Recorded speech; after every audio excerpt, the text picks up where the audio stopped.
ventriloquist, our very own Jeremy Lepak.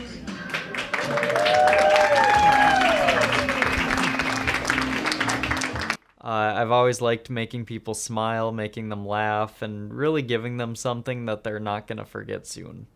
And doing something unique on top of all of that. Sheldon, do you do anything besides come on stage with me? Well, I do have a day job. Well, what do you do? I'm the department store mannequin. Well, what do you do on the job?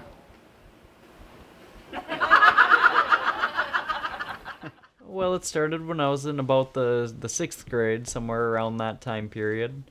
I saw Jeff Dunham's special, Spark of Insanity, like any kid my age starts, gets inspired by. And then I got into the older ventriloquism, ventriloquist stars, such as Edgar Bergen. He was the guy who had Charlie McCarthy, Mortimer Snerd, and a couple of lesser known ones, such as Effie Clinker. And then there was Paul Winchell. He was the guy that was on TV in the 1950s. He ran a kids program called Winchell Mahoney Time. And then he had another one called The Winchell Mahoney Show. And his co-stars were Jerry Mahoney and Knucklehead Smith. Ventriloquism is essentially the art of misdirecting the audience. It's considered to be a cousin of magic, where the performer's got the puppet, and they portray a character through that puppet. It's not just about the lips not moving like a lot of people think it is.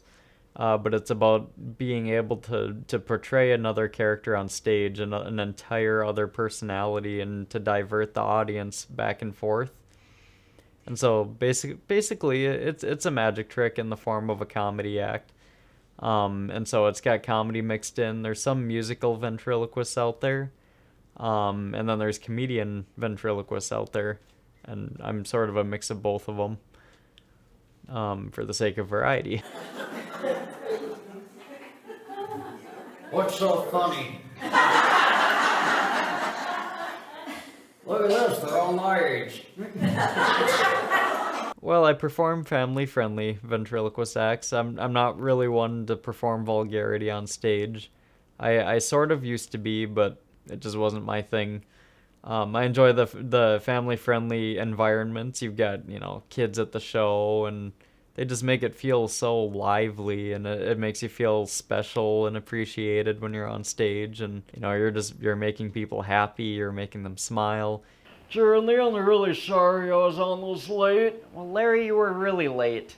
Oh, I'm sorry. But what took you so long? I was at the drive-thru window getting a Dorito. I guess that's okay. What took you so long, though? I was at the bank drive-thru. Well, in a way, by being a performing ventriloquist, you are inadvertently trying to push it to the mainstream. People consider it to be a dying art, but it really isn't. Especially with, the young Darcy Lynn on the rise and stuff. I've been seeing more and more kids getting into it again, which warms my heart. And I like seeing more ventriloquists. People consider it to be more competition, but you want the art to be popular at the same time. One of my favorite quotes was by Elvis Presley. "Ambition is a dream with a V8 engine," so to speak. I mean, I know there's better than V8 now, but how about ambition is a dream with a V12 engine? Because without ambition, it's not going to get done. It takes time to do, and so, if you don't feel like you're doing too well right now, just give it some time. Keep working on it. I developed kind of quickly, actually. And even professional ventriloquists are still developing. And so I wouldn't worry about being perfect right off the bat, necessarily.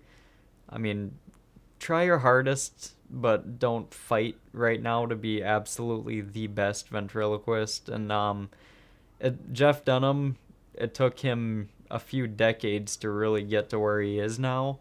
So I wouldn't worry too much about fame or any of that getting to your head yet. Just keep doing what you're doing and making people laugh, and entertaining them is #1 priority. Deaner Central's that kind of tone. You've been a great audience. Thank you.